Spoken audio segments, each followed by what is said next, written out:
Mimrama, son të këtu në Prizma e kam regjizoren Kaltrina Krasniqin, të cilin e falenderoj shumë që ka gjetë kohë me ardhë.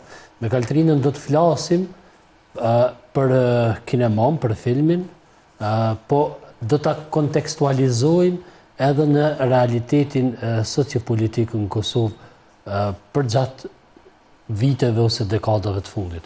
Kaltrina, mirë se erdhën në Prizma. Mirë se gjej, faleminderit për ftesën. Ka një farë përshtypje që regjisorët din ose shohin ma shumë se na të tjerë. Jo gjithmonë. Me gjas qaj vrojtimin e përmes kamerës, ma krije një farë përshtypje që ata edhe shohin ma shumë se na, po edhe shohin diçka që na se shohin. Kisha pas qef me besu që ajo është realiteti, kur dikush që nuk bën filma, sheh filma. Po nuk mendoj që regjisorët kanë ajo aftësi ose një sy të tretë me cilin shohin ma thellësisht se na tjerë. Shumicën e kohës e kam përshtypjen që pavarësisht çka jemi të po, është shumë e rastësishëm momenti në kohë në cilën jemi të kriju, për shkak se filmi si disiplinë komplekse, e cila bashkon shumë disiplina tjera artistike, është operacion i shtrejt, edhe krijohet në ndërvarësi me plot palë të treta. Andaj është gati e pamundun me kriju një film, sidomos në konstelacionet politike dhe shoqërore në cilat ekzistojmë, e cili është absolutisht i pavarur. Kështu që kisha pas qef me besu që regjisorët edhe regjisorët që te i këqyr besën që kanë autonomi të mjaftueshme me rrëfy diçka që është autentike, edhe është më e thellë se sa ajo që vrojtojmë për çdo ditë. Lusë regjin foton e parë, po du t'ju pyes kështu, ka një farë kërkese për publikut vazhdueshme, pse s'ka një film kësi, pse s'ka një film të kësaj natyre, për këtë temë, për atë temë, po du të them, sa është e vështirë, përveç që është i shtrejt filmi, a bët edhe ma i shtrejt kur jenë në një shoqni të vogël që jemi ne? Jo, domosdoshmërisht, për shkak se filmi bashkë për shkak se është një farë discipline që bashkon disciplinat të ndryshme, prapë se prapë reflekton hapësinën në të cilën krijohet, edhe mundësitë cilat i ofrohen në mënyrë që më kriju. Momentalisht mendoj që në rajon jemi prej vendeve ma të lira në prodhimin e filmit, ajo ka lidhje definitivisht edhe me mungesën e profilizimit të kuadrave të caktuar. Ky zhvillimi i profileve në Kosovë është ndërprer në mënyrë dëdhënshme me regjimin e Miloševićit, për shkak se gjeneratat e para në kinematografi në Kosovë janë themeluar dhe janë kriju, janë ndërtu gjatë kohës jugosllavisë. Krejt gjenerata e pare, film bërëzve në Kosovë, janë njerëz që janë shkollu në shkolla në Beograd, Zagreb, Sarajev, ndonjëherë edhe në Ljubljan. Mandej ma vonë, këto, do me thonë, periudha e viteve të 90-ta, si me çdo fushë tjetër, e bën një intervenim të dhënshëm në zhvillimin e asaj kinematografie. Jo që kinematografia nuk ndodh, ajo ndodh, mirë po ndodh në platforma të ndryshme dhe ndodh në ilegalitet. Jo domosdoshmërisht prodhohet për shikuesin e brendshëm, ma shumë prodhohet për shikuesin në diasporë. Edhe me qenë se shikuesi në diasporë është gjithashtu investuesi kryesor i kësaj kinematografie, filmat cilët krijohen brenda kësaj dekade i shërbejnë kryesisht asaj audience. Kushtimisht themi pak a shumë i shkon shijes së tyre. Po. Edhe ajo vrehet shumë dukshëm nëse e studion pak ma detajisht kinematografinë e asaj periudhe, temat, trajtimet, qasjet, definitivisht shkojnë. Përveç Kaltrina që e ka majt gjallë, në kjo formë, dhe forma tjera në për platforma tjera, sa i ka ba dëm, kur gjë në shije? Unë mendoj që filmi është refleksion i momentit cilin jetojmë. Mendoj që është e vlefshme për çfarë do kulture, mos me ndalë tregimtarin, për shkak se ajo, pavarësisht kvalitetit saj, është dokument i një momentin ku, edhe mandej distanca kohore na lejon me trajtu çfarë ka qenë në konteksti politike dhe shoqëror në cilin janë krijuar ata filma, çka po na tregojnë ata filma, cilat vlera po i propagojnë ata filma, janë material jashtëzakonisht shumë i vlefshëm e mendu për veten me një periudhë të caktuar. Nuk besoj asnjëherë që asnjë krijim domosdoshmërisht është absolutisht negativ, përveç domethënë propagandës dizajnuar kundër popujve, njerëzve, individëve, grupacioneve natyrisht. Mirë po, tregimtaria si e tillë, çfarë do që të ndodhë është material shumë i vlefshëm për reflektim. Ky është filmi ju i cili ka fitu shumë çmime. Aktoria në ekran e lun një gru që është e heshtur, tu ka aq sa e kum pa ka shumë metafora, ka shumë gjana që preken, po që e përbajnë një realitet social në Kosovë. Një gru që ndodhin shumë gjana në jetën e saj, po që shumë e heshtun. Pse ke zgjedhë kështu?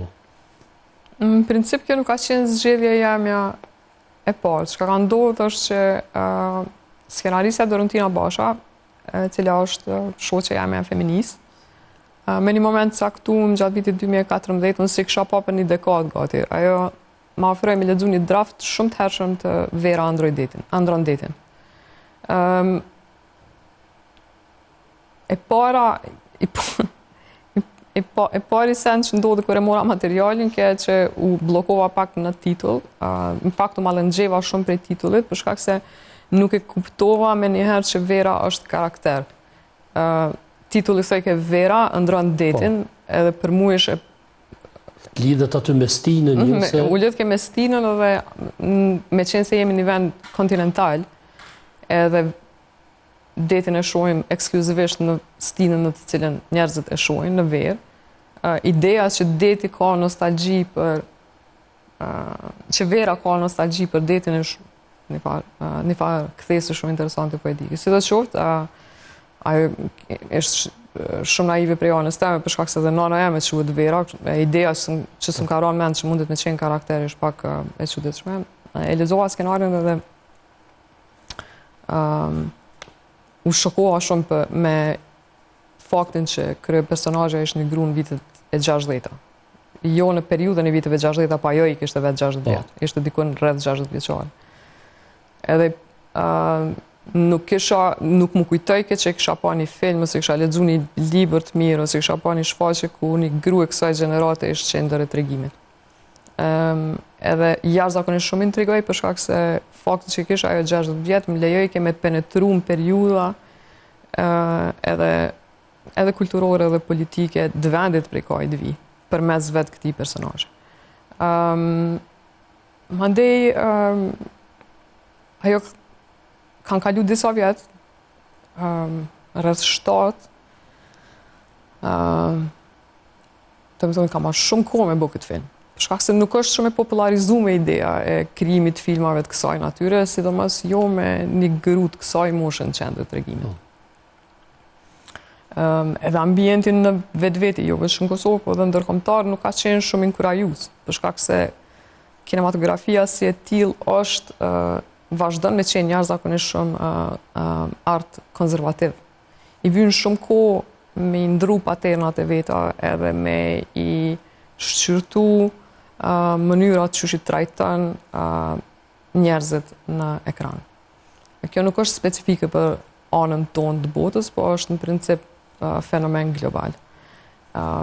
Veç në 2-3 dekadat e fundit, kemi fillu me pa pak ma shpesh gru në qendër të tregimit, ka një herë me pa edhe gru në kësaj gjenerate në qendër të tregimit. Çdo gruaja është pasi mbështetëse. Gjithmonë, po. Edhe jashtëzakonisht shumë figurat e grave kanë qenë historikisht në kinematografi shumë stereotipike.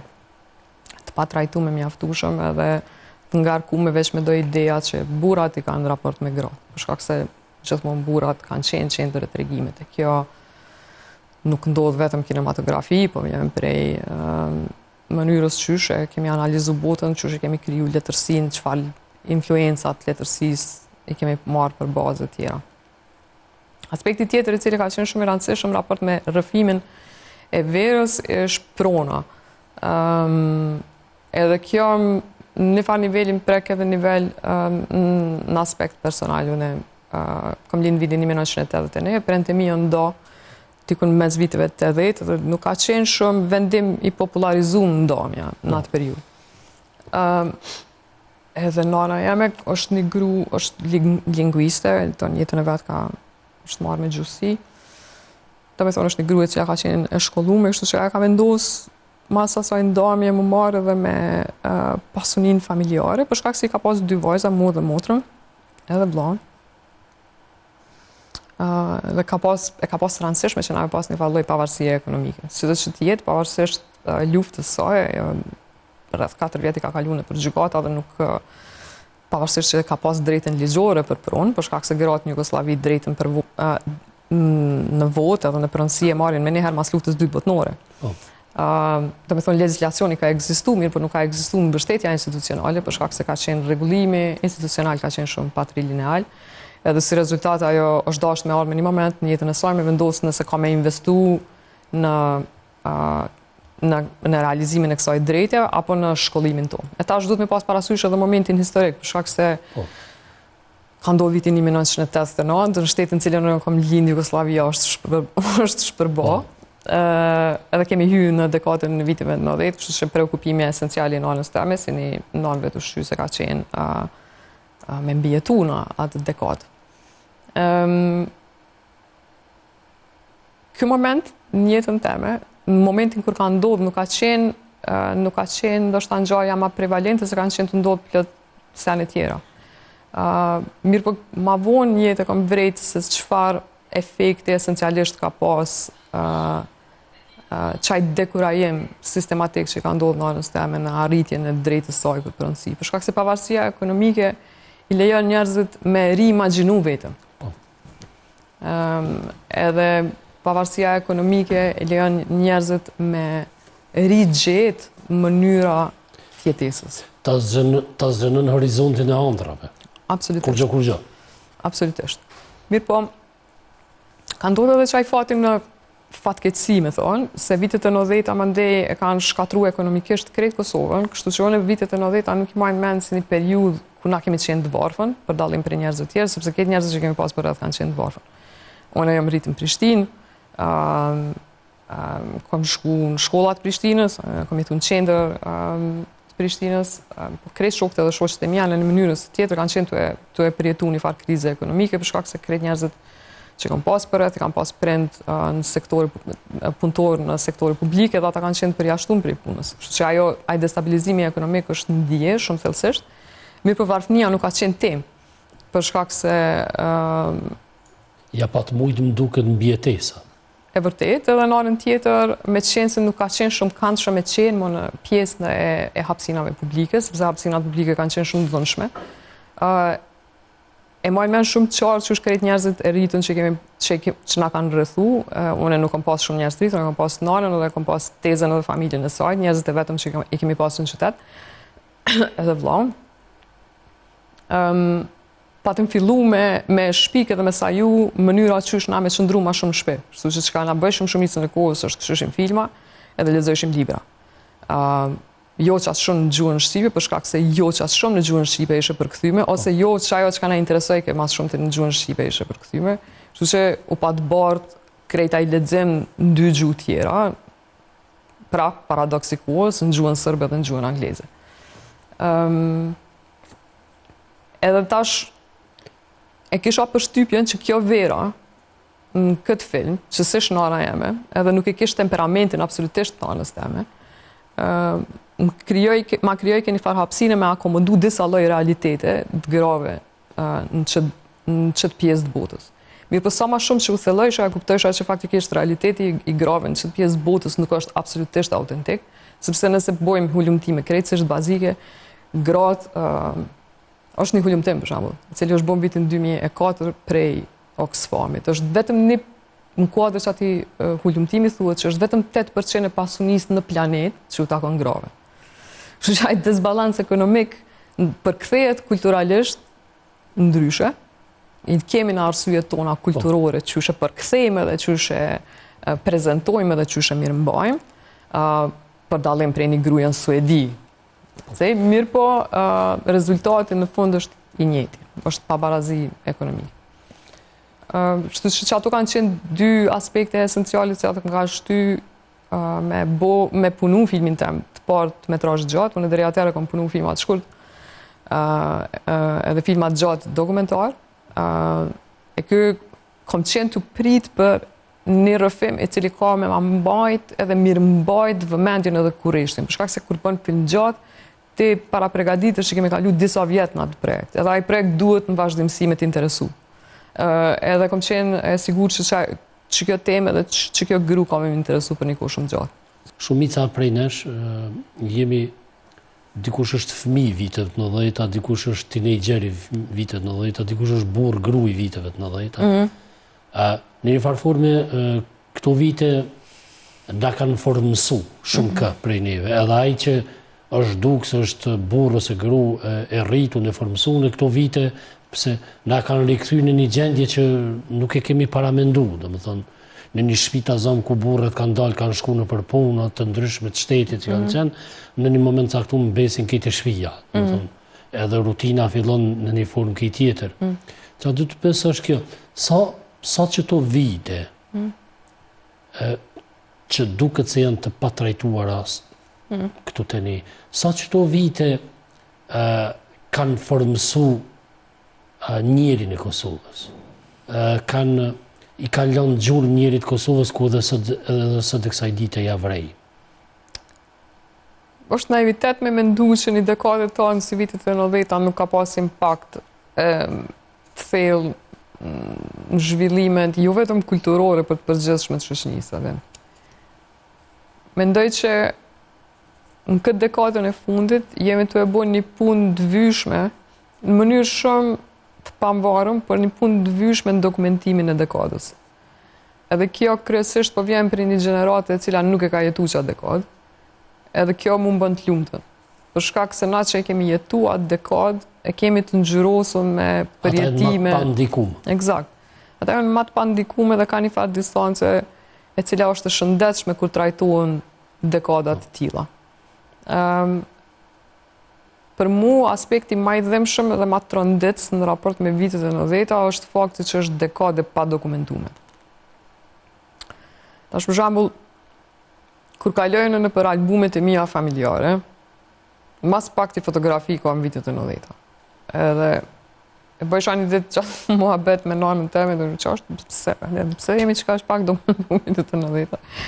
Edhe për këtë nuk është i raport që ako më bo që atë pytja dhe më thënë pas një njeri varfë nuk e dokumenton varfënin e vetë. është krejtësisht e natyrshme që ki fotografi plot deri në vitin 1990, mande i ki disa në vitet e 90-ta dhe mande i mas viteve të 90-ta e nisë me ndodhë një jetë tjetër edhe dokumentuemi ma shumë. Për mu, çka vrej tash, kur njerëzit e hulumtojnë qatë dekadë, na i kemi vetëm 2 mjete, paka shumë. Një mjet është dëshmit individëve në raport me periudhën, varësisht për metodologjisë që e përdor. Unë në praktikën te me shumicën e kohës e përdorim metodologjinë e historisë gojore, intervistoj njerëz mbi eksperiencat e tyre jetësore, edhe që ashtu mundona me mirëmbajt një farë kujtese në raport me qatë periudhë.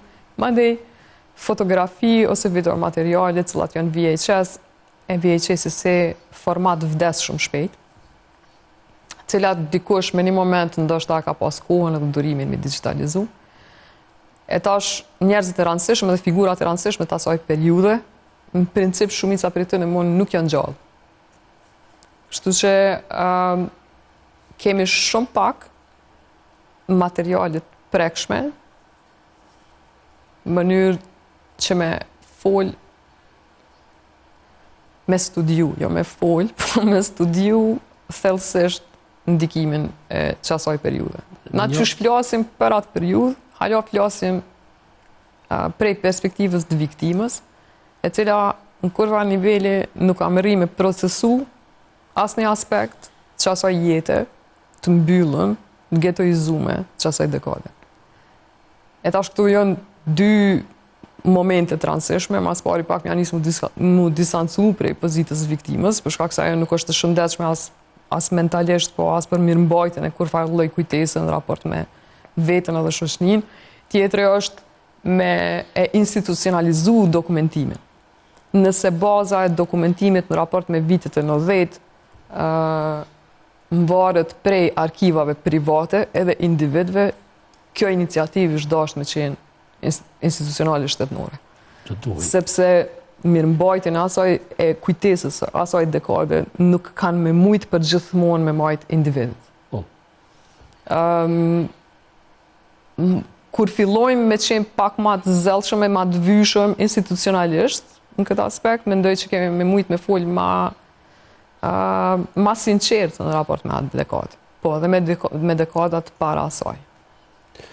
Megjithatë ju përmend një fakt që është real, që njerëzit vdesin dhe i marrin kujtimet, rrëfimet, ngjarjet e asaj kohe me veti. Po. Edhe kështu që ka ndodhur dhe ndodh vazhdimisht. Atëherë një dekadë që është njëna për dekadave ma dinamike në shoqërinë e Kosovës, disi metet si e përgjysmume, pastaj i lihet një interpretimit të çfarëdëshëm që në fund bëhen pastaj rrëfime kryesore. Se shpesh herë kjo ka ndodhur që rrëfimet kryesore janë bë në mënyrë të deformuar për ngjarje të caktuara të cilat për arsye qoftë interesit ose mosdijes ose i kemi lanë dhe që shtot Harari është luftë rrëfimesh, kush e ka rrëfimin kryesor e fiton luftën. Çashtu është, po unë mendoj që është pak po gjithmonë ekziston frika që ka një narrativ specifik ka me qenë dominante dhe kur s'kemi mujt me shpërla veç prej asaj narrative. Gjithmonë ekziston ajo frikë. Edhe sidomos mas luftës në Kosovë kemi kuptuar që ato narrativa krijohen, sa janë të vërteta edhe çysh mirëmbahen, edhe çysh përdoren. Që mendoj që kemi, me qenë se e jetojmë në historinë shumë shpejt, jemi gjithashtu edhe të shkath me kuptu shpejt, cilat janë të vërtetat. Kështu që nuk frigona për të ardhme narrative të Kosovës. Me qenë si përmendun vitet 90-ta, po du me prejk me juve këtë element që ka ndodhur në ato vite. Është njëna prej formave të organizimit shoqëror, pothuajse të papame, në këtë hemisferën ku jetojmë ne, domethënë, pajtimi i gjaqe. Me vonë do të flasim pastaj edhe për kanunin, edhe shumë interesant se në një shoqëni ku mbahet si për shoqëni kanunore, fillon një farë procesi i pajtimit të njerëzve të cilët vrahen për çështje të caktuara, qoftë për prona, qoftë për ngatresa, qoftë edhe më banalet. Ndodh një fenomen ku pak a shumë ose direkt iniciativa vjen prej grave.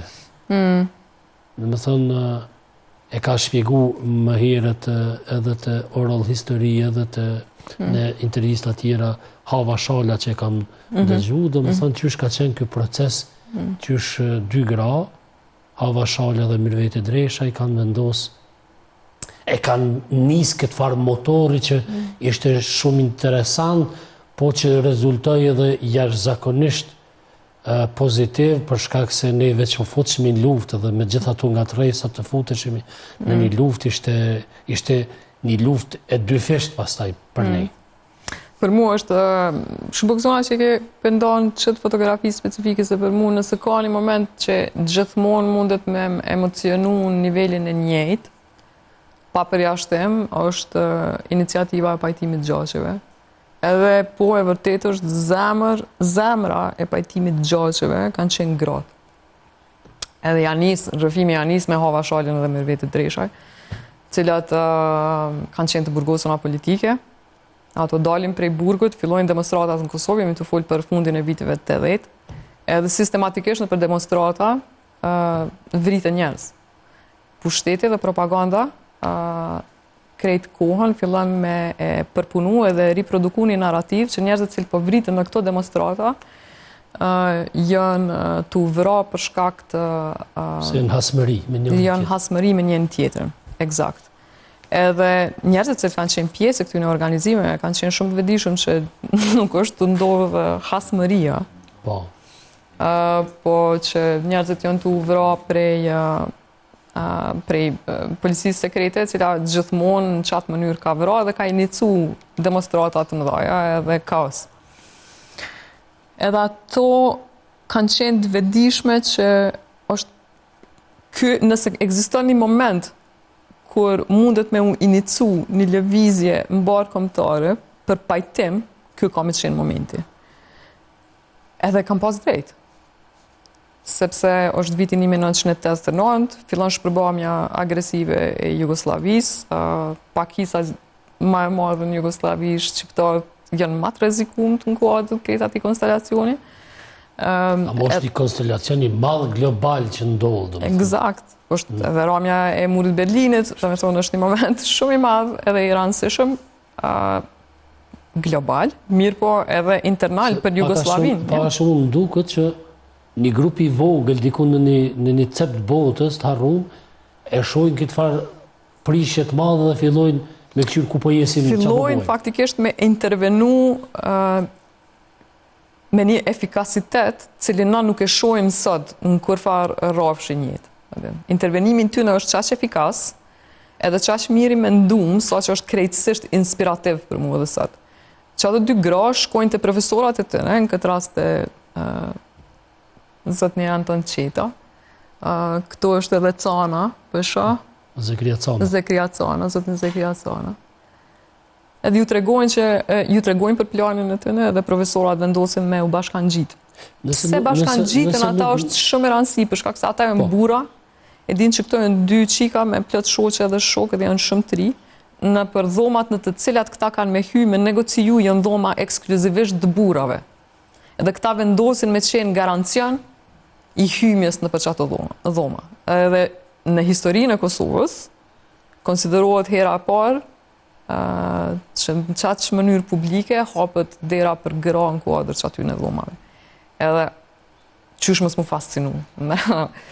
A mo është paradoksale? Mrena një vit i falin krejt gjaqet, na mos e kemi qatë problem cilin e kemi pas me shekuj. Po, a mo është paradoksale, Kaltrina? Në një shoqëni, tash sa kanë pas të inkorporune brenda vetës kjo shoqëni, në një shoqëni ku gruaja është e përjashtuar prej aty në dhoma të ashtu quajtura, që quhen Oda, e përjashtuar prej aty, prej asaj zone, ato ishin disa ambasadat burrave, ku gratë heqin. Edhe në një moment caktuar, gratë hynë në podiumin atyne. Shumë, tash, në anën tjetër e ki kanunin, në anën tjetër e ki një farë kontradikte sociale, një ballafaqim social mes burrit edhe gruas në shtrimi grave, dhe në anën tjetër e ki një iniciativë, që është iniciativa nështë më e madhe në historinë e shqiptarëve. Me sigurisht është më e madhe. Nuk besoj që ka intervenim më efikas dhe një iniciativë më të madhe më të suksesshme. Në qendër të kësaj, normalisht që bëhet Anton Qetën, po në qendër të kësaj, katalizatori kësaj janë gratë. E vërtet është, po këtu është me rëndësi... Madje dhe thuhet që kur nuk falin burrat janë gratë ato të cilët... Se dalin para dhe falin, rinegocion, ja, qashtu është, po. Mirë po, këtu do të me pasën një sen tjetër parasysh, se ky shekulli 20 është shumë paradoksal. Sidomos kjo periudha mas luftës dytë botnore, evident. Shqiptarët e Kosovës përfundojnë Jugosllavi, që ashtu është përfundojnë, që mos me hinë për leksionin gjatë të historisë.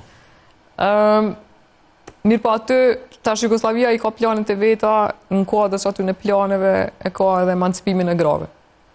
Edhe natyrisht që pavarësisht që krahina e Kosovës vazhdon me qenë ma e shtypna dhe ma e pa zhvillumja, ekziston një farë iniciative dhe inkurajimi që vjen prej shtetit në emancipimin e grave, gjithsesht arsimimin e grave.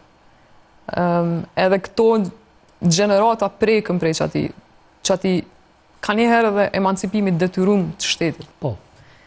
Adin, me kriju një farë tip inkluzivitetit grave në për institucione shtetnore. Natyresht nuk i inkurajojnë gratë mu marrë me asë një disiplin intelektuale, po mu po mësuse dhe që ka përdijën e motra medicinale, me mbush vendet e punës në për sektore caktuar të shërbimit ku gratë kanë mujt me kry punë më mirë se sa që kanë mujt me kry burrat. Pse po hi këto? Për shkak se nuk është e rastësishme edhe që ajo rezistenca e grave e cila ka qenë kundër atij pushteti, e cila ka qenë shtyps kundër shqiptarëve, paradoksalisht ka qenë e ushqyme prej një fatip dohapjeve shoqënore, detyrume që i ka kriju shteti.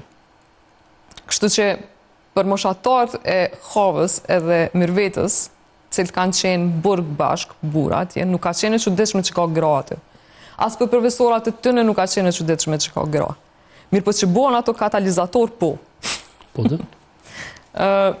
Mandi momenti tjetër që është shumë interesant, edhe në vitet e 90-ta, kur shpartallohet krejt bota institucionale në Kosovë. Të në qasi lloj momenti që ka pret, që ka ndodhur për shembull mas luftës dytë botërore në Britani. Gratë kanë qenë pjesë aktive e luftës dytë botërore, mirë për momentin kur vjen liria, gratë kthehen prapë në shtëpi. Edhe vazhdojnë jetën edhe veprimin e tyre vetëm në rrafshin domestik. Te na ka ndodhur kundërta në vitet e 90-ta, për shkak se burrat kanë qenë target kryesor i policisë, edhe i dhunës policore, atëherë çato lloj pozicione dhe çat lëvizje pak më të lirë e shfrytëzojnë gratë në mënyrë që më marrë me riorganizimin e arsimit, më marrë me riorganizimin e shëndetësisë, me ndihma për zonat të cilat kanë qenë shumë më të varfëra historikisht dhe vazhdojnë me qenë hala, mandej iniciativat kundër analfabetizmit, gratë vazhdojnë. Kështu që ndër që si tip paradokse që janë zakonisht interesante më studiu prej afër, që kam do këtë mu problematike dhe vazhdojnë me qenë shumë problematike. Është krijimi i narrativave, për shkak se momentin që kryhen momentet këto ngjarjet e mëdha politike dhe shoqënore, kur fillojmë amandej me rrëfyq që ka qenë që ajo periudhë, pa kurfat problemi i anashkalojmë gratë dhe i zhdukim absolutisht prej rrëfimit të përgjithshëm. Edhe që ky rrëfim është shumë interesant, që veç para 5 vjetë na kemi fillu me folë për Hava Shalin dhe Mirvetit Dreshaj. Jo pse profesori nuk ka qenë ndershëm. Mirë po për shkak se ata që kanë vendosur me tregu që të rrëfim, kanë vendosur me tregu vetëm me burra në qendër. Që kjo logjik ja ka nisë mu shpërban kinematografi. Vjen kjo edhe me gjas edhe për shkak edhe për shkak të informacionit shumë më dispersivizuar. Ma i kapilarizuar, ku dalin në sipërfaqe më shumë. S'po di, po më duket që bëje pak ma... Jo, Flitet edhe për gra, që kanë qenë grase. Për një mend, figura e Anton Qetës pa të bo hijet madhe dhe nuk u shike kërkush... Anton Qeta është shumë i vlefshëm. Po, edhe absolutisht e meriton pozicionin cilën e ka në kulturën dhe shoqërinë tonë. Mirë po, janë disa rrëfime për cilat na kemi ditë krejt sakt që ka ndodhur. Ka dhe tjera rrëfime në cilat i dim shumë sakt që ka ndodhur dhe mandej e dim gjithashtu që oficialisht i tregojmë që ato tregime. Po, ku do është ta me mëri është që është shumë interesant që kinematografia është ka shkëputet prej asaj logjike. Edhe ajo prap nuk ka qenë një farë iniciative shtetnore me pru gran kinematografi. Ajo ka qenë prap iniciativë vetanake e grave më shkollu në fushë specifike, edhe me vendos me shpërqëndëru që të qendrën tradicionalit të tregimtarisë, ku burrat janë narratorët kryesorë. Në momentin që në qendër fillojnë me ardhë tjerë njerëz, atëherë fillojmë me pa rrëfime tjera që vinë prej periferisë. Rrëfimet prej periferisë janë rrëfimet e vërteta të shoqënive. Në momentin që mësojmë me pa dhe me ndëgju që ato, fillojmë me zhvillu edhe empati ma shumë. Pikë s'pare. Tjetra me pa mënyrën që ka ndodhë në teren për një me ngjarje të caktuar për cilat flasin. Janë sinqerta, janë definitivisht më të sinqerta për shkak se gratë asnjëherë nuk jo veç gratë, por krejt ata që jetojnë për margjina. Nuk e kanë qëllimin me e portretu vetën si herojt që e kanë shpëtu botën. As nuk i ndërtojnë narracionet e tyre për perspektivës heroizmit. Sepse jetënat njerëzore nuk bëhen ashtu. Çka ndodh kur një shoqëni e din një rrëfim? Se kjo edhe për një individ, po tas po flasim për shoqëninë e Kosovës. E din çu ka qenë, por zyrtarisht e ka një rrëfim tjetër. Edhe gradualisht ky rrëfim fillon edhe me u besu edhe prej vetë njerëzve që kanë qenë pjesë reale atij rrëfimi. S'po di, po më duket që ky muhabeti jam edhe jo dhe ka me qenë shumë historik. Nuk pajtona se rrëfimet zhdukën për gjithmonë. Nuk menoj që zhdukën për gjithmonë. As në rrëfim nuk zhduket për gjithmonë. Që për shembull, po megjithatë dominon ky zyrtar. Ndodhin thymjet politike dhe shoqënore, në momentin që ndodhin thymjet politike dhe shoqënore, rrëfimet që cilat i kemi shtyp tradicionalisht kanë me orë në sipërfaqe. Viktimat e Tivarit. Na institucionalisht nuk kemi guxuar me fol për viktimat e Tivarit deri në vitin 1990. Është shtyp historia e njerëzve të cilët kanë shku në Tivar dhe janë vrarë, janë gjujt në deti. Familjet cilat kanë qenë të prekuna prej asaj ngjarje nuk kanë mujt historikisht me fol për atë. Nuk kanë mujt as me lyp përgjithësi shtetnore në raport me çka ka ndodhur me fëmijët e tyre. E na e dim që shumica e djemve që janë qu atje kanë qenë 9-14 vjet. Po mandej, çka kërkush nuk e ka prit, është që mas 50 vjetëve, ata njerëz kanë qenë gjallë, motrat edhe vllazët e çaty në djemve që i kanë gjujt në det. Edhe kemi fillu me folë edhe një herë për atë punë edhe me rishqyrtu që atëfar implikimin tonë luftën e dytë botnore edhe politizimin e implikimeve shqiptare në luftën e dytë botnore. Hala nuk flasim sinqerisht krejtësisht për qatë periudhë, mirë po kemi fillu ka pak me qelë. Nuk besoj që asë në histori zhduket. Sidomos jo të na për shkak se na të qeni farë populate përjetësisht e re në mosh. E kemi një tendencë me rënu e rindërtu në vazhdimsi. Që nuk do me thonë që është tendencë pozitive, për shkak se në qatë rrugtime edhe ndërtimit zhdukim sene. Mirë po i ka do aspekte pozitive, që nuk na lën gjatë me jetu në rrena. Shqiptarët e kanë Biblën e vetë, po se din që e kanë. Unë menoj që kanoni lek Dugaxhinit është Biblia shqiptare. Edhe njerëzit nëse i observojnë njerëzit që janë fetar, shpesh ata atë librin e tyre të shejt, ose kanë lexu krejtësisht sipërfaqësisht ose veç e kanë ndëgju të interpretu. Të njëjtën raport na e kemi me kanunin e lek Dugaxhinit. Shumica e shqiptarëve jam shumë e sigurt që nuk e kanë lexu kanunin e lekës, mirë po e kanë jashtëzakonisht shumë thellë të internalizuar në kulturën e vet shtëpiake mas pari. Po mandej edhe në atë kulturën tonë të përgjithshme. Shumë shpesh e gjen veten të nda drejtësi, po nuk e kupton ku e ka origjinën, logjika prej cilës te të nda drejtësi, sepse te jo, unë për shembull, jo domosdoshmërisht jam njëri fetar, s'jam religioze, s'jam rrit në kulturë religioze, nuk anoj gëzona ku njerëzit gjenë qetësinë, çka do të gjenë, nuk kam kurfar as i pengese, po unë për veten nuk jam rrit në qasi fryme. Kështu që kur nuk e kuptoj prej kajit e ka origjinën, mundona me identifiku ku e ka origjinën në rezoni, më rrit qëto. Edhe është krejtësisht absurde, për shkak se është jashtëzakonisht është kod shumë arkaik. Po për shembull, në mënyrë që me kuptu unë e verën 65 vjeçare në filmit e, mu ka dashur mu kthy në 2 adresa. Para ka qenë mu kthy te Simone de Beauvoir, e cila nuk është bashkose jam, ja. Mirë po është bashkose është gjyshe e verës në histori. Po. Edhe fatmirësisht e ka shkruar një vepër të jashtëzakonisht të rëndësishme, përmes të cilës kemi fillu me interpretu, na gratë, kemi fillu me interpretu pozicionin tonë në botë. Fatkeqësisht, jo krejt gratë, sepse Simone de Beauvoir vetë ka qenë grua e bardhë, kështu që edhe logjika e saj vjen prej një, edhe perspektiva e saj vjen prej një kanonit njerëzve të bardhë. Mirë po është një fat tepër busulle. Tjetra adresë e vjetër, sepse ty të vynë mu kthy edhe të do gjeneza, me kuptu pse është që e dinamikë që ashtu të shërst. Se njerëzit nuk qohën veç me shkel që ashtu dikon. Ka shumë sikur me fillu me qiru. Dush me qiru, egzakt. Tjetri tjetra adres ku do është më kthy është kanuni Lek Dugaxhinit. Edhe rregullimi i jetës grave në kuadër që ati kanun. Dhe mandej e kupton ku vjen i fat tip për rezoni, i cili nuk se sot dikush kur e bjen një vendim të ndershëm në Kosovë, nuk thirrët në kanunin e Lek Dugaxhinit, thot për shkak se ade në libri i dytë në kanun të Lekës thot çështo, po rezonin e ka të tillë. Edhe është interesant me observu sa i shpesht është çaj tip rezonimi. Kjo më rrinë dhe nivellet më të larta në shoqërinë tonë. Po.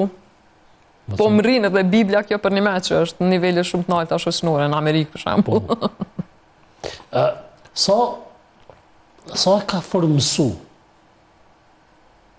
shqiptarin ky kanun, edhe sa e ka lanë, sa shqiptari ka mujt me e ba distancën prej tij, në kuptimin e asaj që kohërat ndryshojnë, format sociale, politike, ekonomike ndryshojnë. Të me pas parasysh që shqiptari nuk është veç një lloj shqiptari, ka gjithfar shqiptar. Edhe unë mendoj se është një prej pasunive të jashtëzakonshme që i kemi na. Ne kemi shqiptarin e Verior, shqiptarin jugor, shqiptarin e Kosovës, shqiptarin e Maqedonisë, shqiptarin e Lubinës. Po, i fushës, po kisha në kontekstin e madje shqiptarin e diasporës. Po çfarë do të thonë është që kreç ato kontekste i prodhojnë do rezultate tjera. Edhe nëse për shembull shqiptari jugor nuk ka kurfar varësie prej çdi kodi. E njeh si kod. Po. Që e praktikojnë do njerëz në veri, po nuk e ka të internalizuar. Nuk e ka intimidu, po se ka si internalizum kulturalisht. Madej ky veriori varësisht për çfarë religioni ka, e ka interpretimin e vet. Madej ai diasporës varësisht për çfarë marrëdhënie ka me shtëpinë, ka interpretimin e vet. Prej momentit kur kemi filluar me rrëfy prej perspektivave të ndryshme, që bjen prej grave, prej perspektivës njerëzve me ngjyrë, romëve, edhe grupacioneve tjera, prej LGBTQ, momentin që kemi qelë që ato dyrë me rrëfy, interpretimi ka me qenë shumë i gjanë i këtij kodi, edhe është shumë i gjatë i këtij kodi. Plot përgjigje edhe vetë komuniteti LGBTQ gjenë të, për shembull, ideja çaq konservative e martesës, ideja e mbrojtjes në kuadër të familjes, ideja e gruas në kuadër të familjes, nuk ki shans teorike me hin teori queer, për shembull, pa u marrë me çet origjinë. Për shkak se çto vijnë do prej formimeve esenciale kulturore. Çka është me rëndësi, për mua është mos me qenë cinik, për shkak se nuk kemi për shkak mënyrës që kemi jetuar edhe në pjesën e botës në cilën kemi qenë, nuk kemi qenë asnjëherë në një farë pozicioni ku kemi mujt me dokumentu mirë të kaluamën tonë. Që kjo është një prej aty në relikteve jashtëzakonisht të vlefshme që është busull e mirë me kuptu ku je. Nuk ki nevojë me pajtu me kanunin Lek Dugaxhinit, është vetëm me gjetë përgjigje të caktuara kur një është totalisht në terr, shpesh tim unë në terr se shumë pak kemi shkruar, pak lexojmë, edhe pak kena dokumentu. Jemi në fund të po du më bëj këtë pyetje, me qenë se jeni regjizore me shti shoqërinë e Kosovës në fokus të kamerës, çu duket? Qysh e kemi përjetu idenë e regjisorit në të kaluamën, sidomos mas luftës dytë botërore, kur ka qenë ekskluzivisht detyrë politike e riprodhimit realiteteve të caktuara shoqërore dhe politike. Tash jemi me një farë situate shumë të vëlletshme për shkak se nuk ka cenzura të asaj natyre që kanë ekzistuar për para arsit tonë në qëtë skenë. Ajo ta jep një farë tip autonomie në tregimtari, edhe çaj tip autonomie në tregimtari është shumë subjektive. Kështu që realitetet e mia mundën me qenë shumë për dikon shumë inkluzive, për dikon jashtëzakonisht shumë përjashtuese. Kosova e cila mu m'intereson në çet moment, është ajo që ndodh në çet moment. Amo është veç fazë në cilën unë jam. Se vera, për shembull, ndodh në 2020. Megjithatë këto faza dinë me lanë brazë të atilla që shkojnë gjatë. Qashtu është për shkak se ti nuk ki shansë teorike nëse unë e kom e gjiru në Prishtinë, dhe cej, e mu m'intereson Prishtina, nuk ka shansë teorike me e kriju një kuadër filmik, pa i pas disa shenzime në kuadër ti. Me fjalë tjera, shenzime kulturore, identitare, gjusore, ka qatë shumë shtrezohet, sa që plot prej, sa që edhe vetë befasohesh, në fund, kër i shek krejt ato materialet që ki edhe vetë befasohesh, sa plot prej që aty në shtrezime ka qenë absolutisht pavetdijshme, me përmen pjesë inkorporuse e qasaj që ka ti je edhe. Me gjatë se tradita jonë e rritun qoftë edhe prej kësaj forme sociale, qoftë prej anës politike, se ne i përkasim botës të kuqe, kjo tradita jonë një dimenzionale të mendumit, ka bo që shpeshere me i pa realitetet te për kolorite me mundu me i bo bardhëze. Kur mendoj retrospektivisht në raport me punën në kinematografi e cila është bo në Kosovë, e na kemi kinematografi në relativisht të re, fillon dikon vitet e 60-ta. Asnjëherë film që e këshyri për asaj periudhe nuk e shkputi për momentit historik në cilin është kriju. Edhe mundona me këqyr për qati prizmi edhe me dekonstru prej qati prizmi. Për shkak se pavarësisht çfarë ka mujt me qenë Jugoslavia dhe sa ka qenë liberale, ajo ka qenë jashtëzakonisht shtypse. Sidomos në tregimtari. Edhe jo vetëm për shqiptar, po për krejt ata cilët nuk kanë qenë politikisht të renditën mas ideologjisë.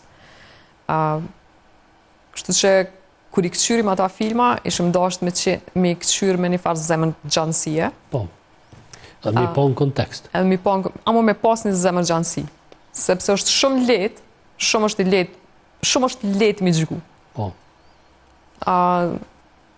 Shumë është letë me qenë cinik ndaj qasoj pune.